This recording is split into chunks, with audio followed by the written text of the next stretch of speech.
What is this? A male couple holding hands is what it is. So you mean a gay couple? Well, if this is Copenhagen or San Francisco, then sure you're right. But what if we change context for a second?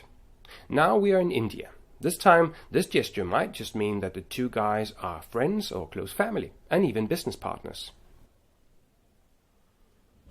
The last bit is interesting. If you are coming from a part of the world, say the western part, where holding hands like this would mean a little more than close friends, this has been the experience of several business people from, for instance, Western world.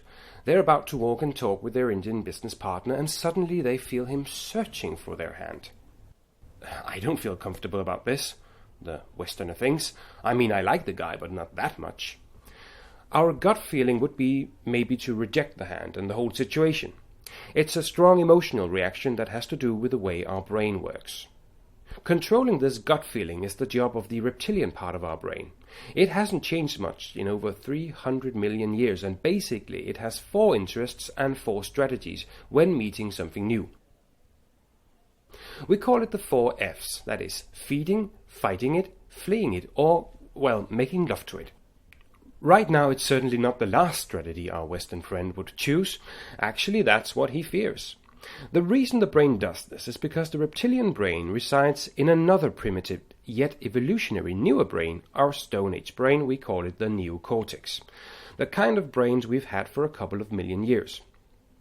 The Stone Age brain is keen on cooperation. Given that human beings are such lousy hunters when they are on their own and don't have a gun, which they didn't have on the African savanna where humans evolved, they need to cooperate with each other. That means predicting behavior has high priority, and unpredictable behavior is not welcomed with a tolerant mindset, thrilled with the wonders of the diversity of human life. No, unpredictable behavior is met with utmost skepticism. Because when you're hunting on the African savanna, you need to be sure not to be misunderstood. You need a synchronized world. And if your partner in the enterprise of hunting down large game starts cuddling your hand instead of doing what you'd expect him to, well, then your reptilian brain tells your Stone Age cortex to enter panic mode. Getting back to our case, our Western business partner's Stone Age brain tells him to be on the lookout in India when he suddenly receives a nice warm hand from his business partner. In his Paleolithic past, you couldn't be too careful about someone who didn't follow the rules. God knows what else this hunting buddy could mess up in a potentially life-threatening hunt. A hunt that depends on precise and well-coordinated communication.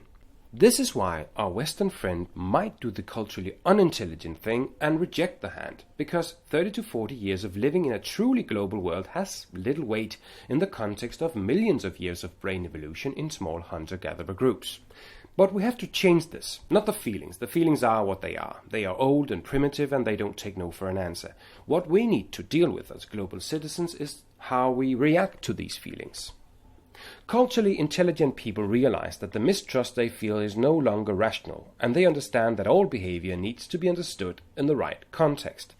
Exactly because you're not in Copenhagen or San Francisco, you can take the hand because it doesn't mean the same here. And by doing that, you welcome an important gesture from an important business partner. Cultural intelligence is about acting smart in the right context. It doesn't mean you have to love and embrace everything that people do and think in this world. Nobody can do that and keep true to himself.